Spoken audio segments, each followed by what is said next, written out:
Hello, boys and girls. My name is Kate, and I'm the director of the Conrad-Caldwell House Museum. And welcome to Cultural Past Virtual Edition. Today, we are going to read a story to you about an invention that you probably all know about.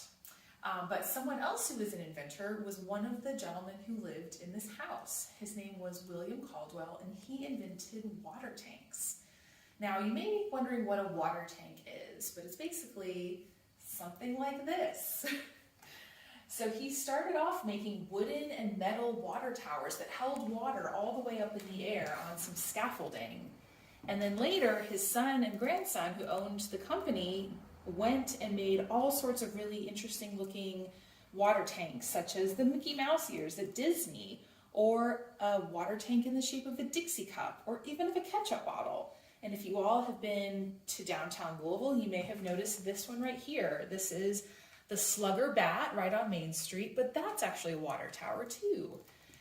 So today we are going to read about another person who invented something that you probably use every day, and that was the crayon. We're going to read The Crayon Man by Natasha Bebo. Once there was a man who saw color everywhere. He noticed the yellow-orange petals of the black-eyed Susans in his garden. He marveled at the rich scarlet-red tones of the cardinal's feathers. He admired the deep blue-greens of the waves in the sea. Color made him really, really happy. But all day long at work, all he saw was black. Black dust, black tar, black smoke, black ink, black dye, black shoe polish. His company sold carbon black, a new kind of pigment, or colored substance made from the soot of burning oil and natural gas. People used it in printing inks, electric street lamps, and stove and shoe polish. It also made rubber car tires last much longer. His name was Edwin Binney, and he was an inventor. He worked with his cousin, C. Harold Smith. Together, they were Binney and Smith. Harold was a great salesman. He loved to travel the world. Edwin was curious. He had a knack for listening and making what people needed. Edwin invented a new kind of inexpensive slate pencil that wrote very smoothly. It was gray. Children loved it. He invented a kind of chalk that wasn't dusty and didn't crumble. It was white. Teachers loved it. He invented a wax crayon that would write on wood and paper packaging. It was really, really black. People loved it.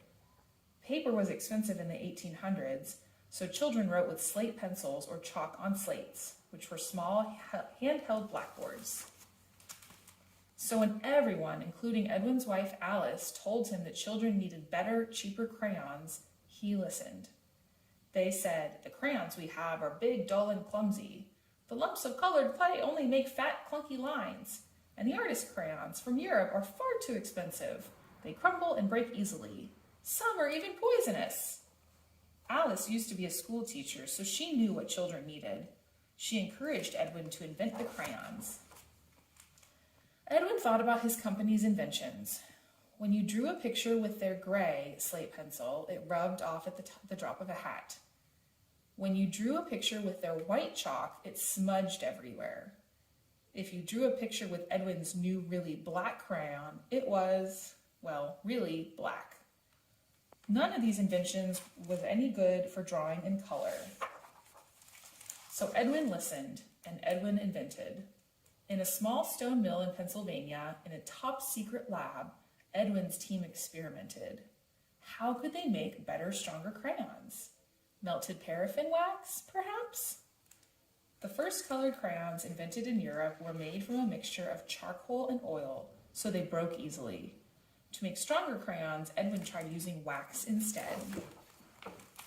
Now for the crayon colors. Grinding, grinding, grinding up rocks and minerals into fine powders. Mixing, mixing. Slate for gray, earth for yellow, red and brown? Perhaps?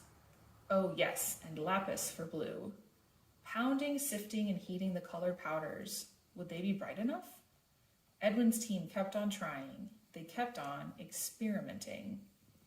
Ground up rocks and minerals made bright pigments for crayons. red iron oxide, hematite for red, yellow iron oxide, goethite for yellow, varied shades of red iron oxide for brown, carbon black for black, zinc oxide for white, and imported ultramarine made from lapis lazuli for blue. They came home covered in color. They experimented some more and discovered a pinch of this pigment, a sploosh of that one, a little hotter, a little cooler, and voila, lots of different shades. Now there were greens, oranges, violets, and pinks too. Edwin came home covered in color. To make orange, green, and violet, chemists blended various pigments and clays. Some minerals changed color when heated. Plus, the length of time the mixtures were left to cool created different colors too. In a large tub at the mill, Edwin's team measured out the ingredients: melted wax, clay to thicken, something for texture, colored powders. Each in just the right amount every time to make a top secret formula. Slowly, carefully, stirring by hand, they poured the special formula into thin crayon-shaped molds, smaller than any other inventor's, just the right size for children's hands. The mixture cooled and hardened. Edwin watched, and Edwin waited. Children might eat or chew the crayons and get sick, so Edwin's team experimented to find new, safe, non-toxic colors and materials. Finally, one summer evening in June 1903, Edwin came home covered in color and announced that he'd invented a new kind of colored crayon. But what should he call it? Alice had an idea.